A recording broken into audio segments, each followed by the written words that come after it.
Greetings, Commanders! Oh boy, we are finally doing it. We are doing the Takeda video. I don't have the right hat on.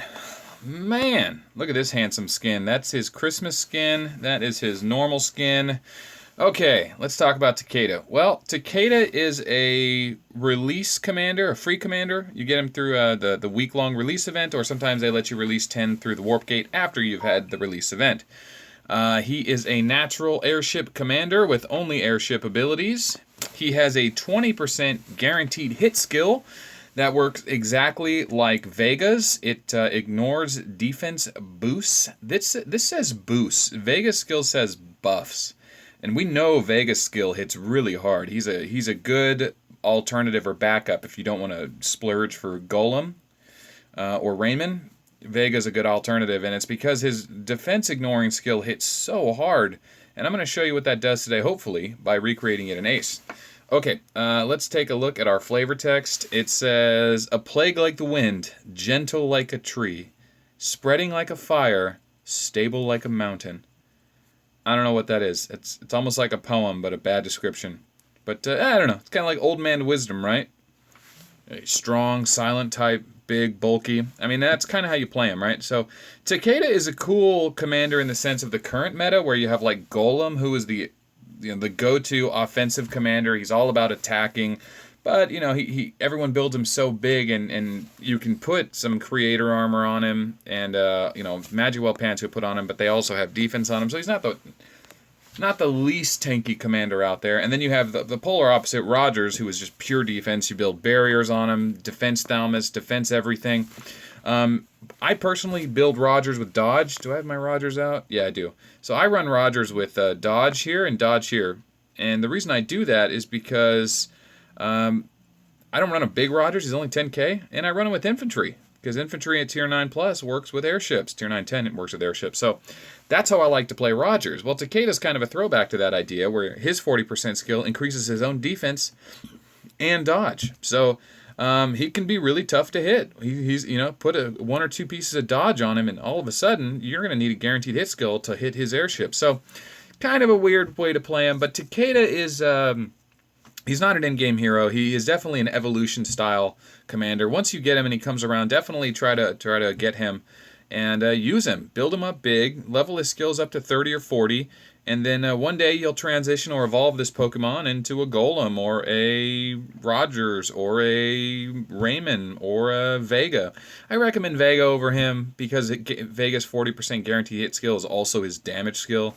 Takeda's 40% skill is a dodge defense skill. It's not the way you really want to play these commanders, especially early mid-game when you only have 10 million or 20 million leadership. 10,000 or 20,000 leadership.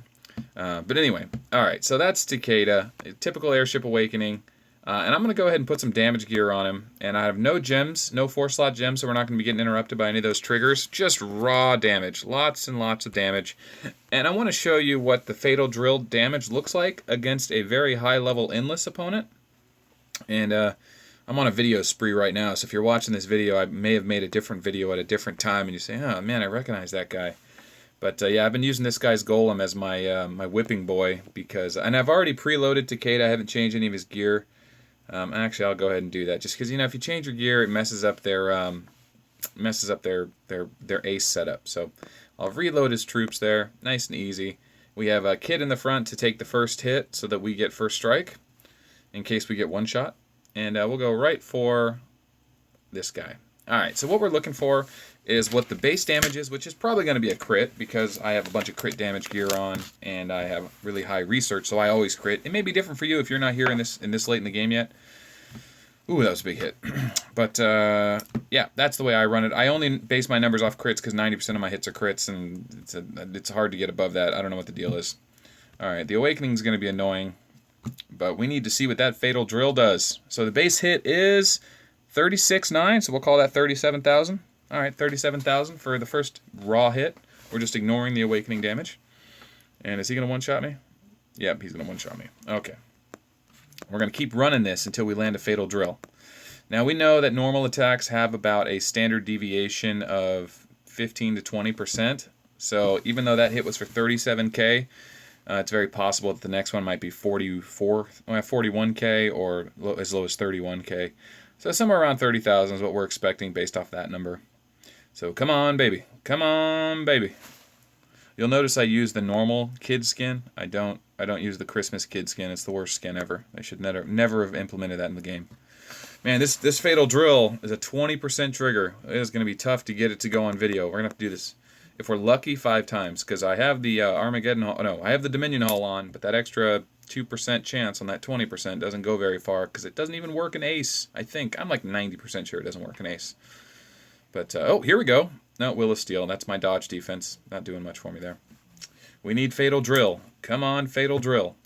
And Destruction Helmet only works on the front row troops. So, bummer. We're not going to be able to count on the back row. If it survives to back row. The chance of the back row even surviving is like 1 in 12 to survive this many awakenings. The chance of 3 awakenings. Yep, there we go. Okay. So, I haven't been a good analyst. I haven't been writing down the basic damage that we've been dealing. Hopefully you guys are watching closely, writing down at home. For those of you that aren't sure how good Takeda's skill is or want to compare it to Vega's, maybe you're doing your own research, you can use my research to corroborate. Collaborate? I think both words work. Okay, what do we got? Come on, baby. Come on, baby. This will be the fatal drill right here. Come on. Oh, we've been bamboozled. Oh, man, you know, every time I say this, it ends up happening the next time, but it could go 5 or 10 more turns until we finally get the evidence we need, because if we got the evidence, that would end the video. We'd be done. We'd be done. We'd have it. Oh, here's an awakening. And there's the drill on cue! Man, I called it! And a Will of Steel. Man, we got a triple proc. Alright, let's see the damage. 53.9. So we're calling that 54,000. That's a huge hit. Huge hit. And that's only at level 20, okay? Now, I was looking for people to help out and submit, like, level 40, level 60 skills, but not a lot of people still run Takeda. He's been around a while. So here's a base hit again, 34,000. So for the numbers we did collect, we got 34,000, 37,000 on the base hits, and then the fatal drill hit was 54,000. So that's every bit of a 50% damage increase against a heavily defending opponent.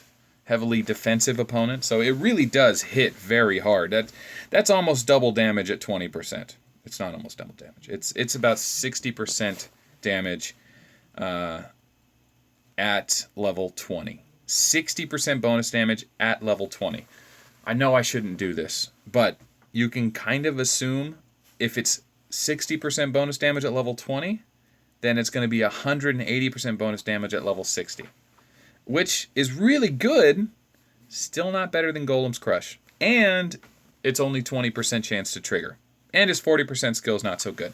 So that's kind of where Takeda fits in, you know? If you start playing Takeda and decide you want to build with Eternal Barriers and dodge and just count on Fatal Drill to just wreck people and be a defensive style commander, then maybe you'll want to get Rogers and roll Takeda into Rogers one day and play him as your main.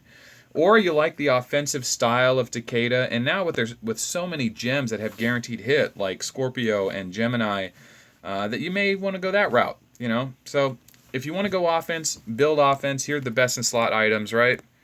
So double Apocalyptors, Skywalkers are fine because you're going to be critting anyway when you have high enough research. Devastation Helmet for damage, and Magwell Pants for crit damage. Scorpio Gemini is fine. Yeah, chess piece, you could go with Creator, but if you know you have higher tier, definitely stick to Black Knight. You'll get more value out of it.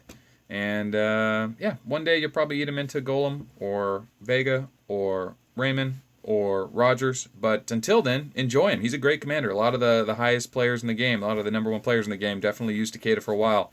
I'm not one of the highest players in the game, but I ran Takeda for a while. He was fun, super fun. It was a little disappointing to miss a lot. And going against a Golem who crushes you on attack 1 is really disheartening.